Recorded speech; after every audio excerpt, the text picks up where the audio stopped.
Hello, fellas and ladies. The Oscars are on Sunday. It's finally almost fucking over. Finally go back to playing Red Dead Redemption next week. I don't have time to play it right now. Since I was on a hiatus, during when, most of the Best Picture nominees came out that aren't Barbenheimer related, I did not review most of the Best Picture nominees, and I do like a lot of them. Dare I say, love a lot of them. In fact, all but one of them are in my top 20 of 2023. Hell, 8 of them are in my top 15. Heck, 6 are in my top 10. Flying a little bit too close to the sun here, but 3 of them are in my top 5. And 1 of them is in my top 1. Alright, enough of the silliness. I do want to talk about these movies, so I'm going to rank all of the Best Picture nominees, starting number 10, Maestro.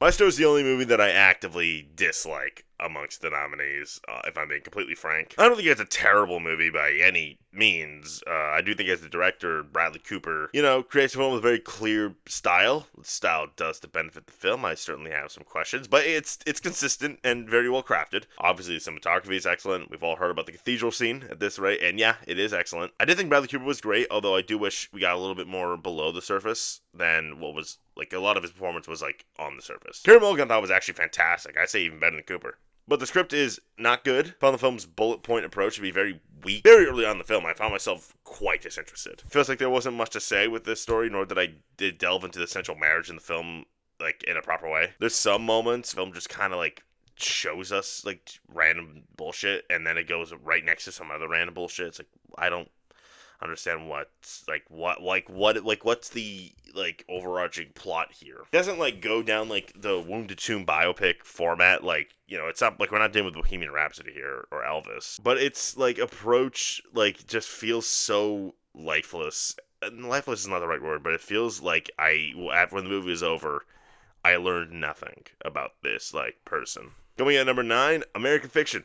I really like this movie. I'm a big fan of a good satire, and when the film focuses on the satire of it all, and how black culture is presented in art form literature, especially nowadays, how it's pretty much exclusively for white people. I thought the film was knocked it out of the park. I laughed quite a lot. It's a very funny movie. The ensemble is pretty great.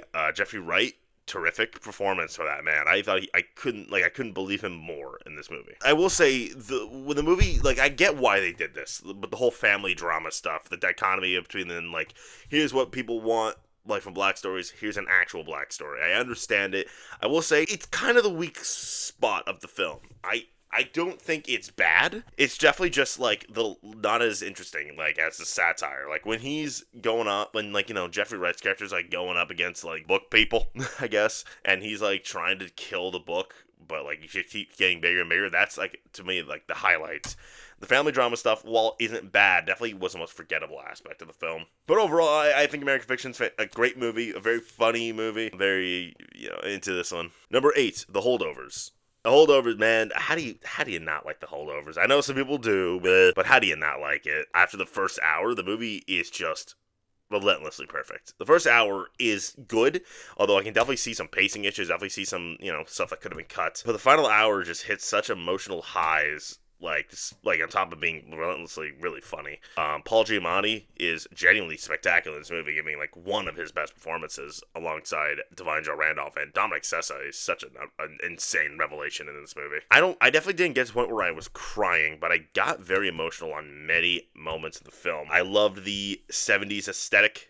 I really was into that. Just this story of 3 lonely souls going through the holidays, doing the best they can. Realizing, what makes them broken it's just, how do you not like that? It's a very lovable film, and one that I really loved. Now, I just need to remind you really quickly that I love everything every movie after The Holdovers, The Holdovers included, it's in my top 15 of the year. So I need y'all to keep that in mind when I say number 7, Oppenheimer. I know, it's supposed to be number 1, crazy, it's not number 1, it's still number 7, fucking relax.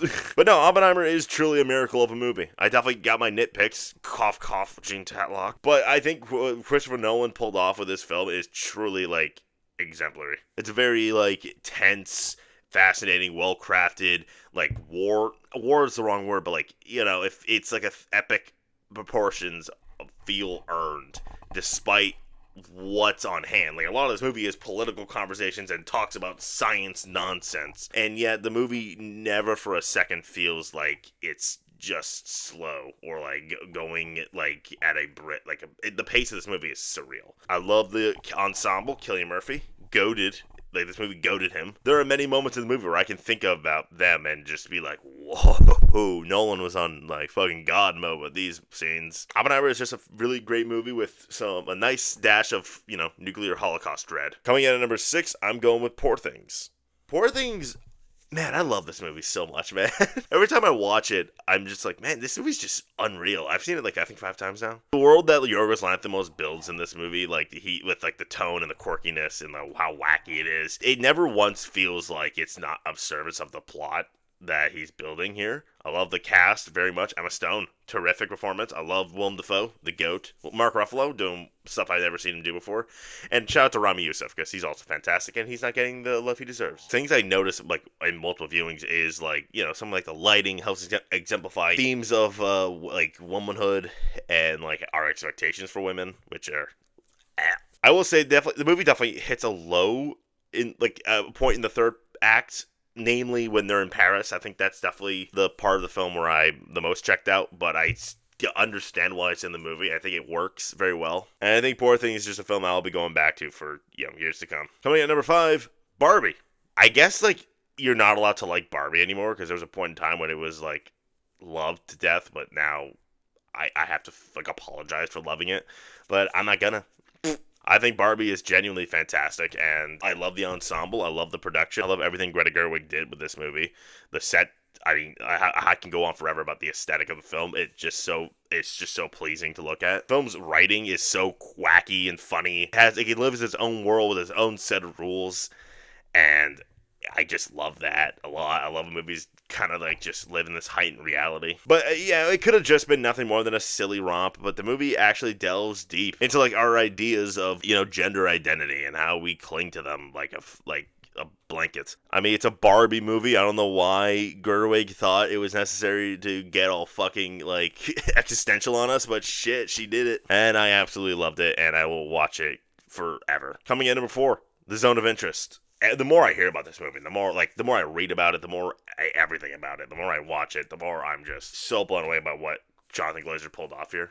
Putting us in this like almost observation point to watch this family go about their lives while horrendous, like some of the worst atrocities ever committed are being committed like just a wall over from their backyard is genuinely like it's a hard movie to watch, but one I think is necessary. Everything about this movie is so purposeful.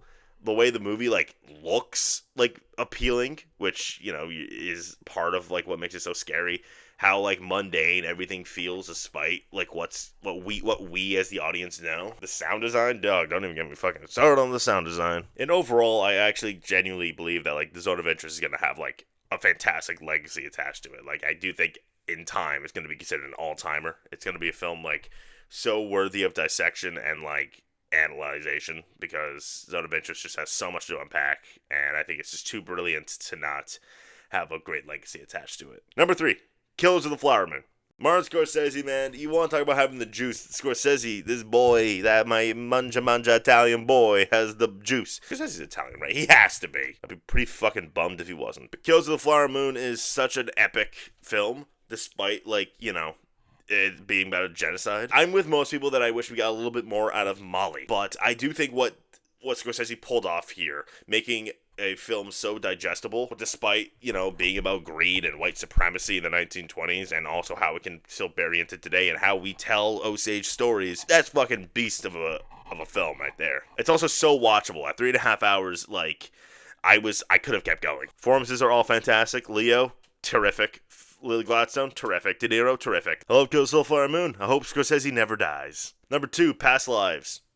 I remember watching this movie at Sundance before last year's Oscar nominees and thinking this movie is something special. Past Lives is one of the most like profound films I've seen in years.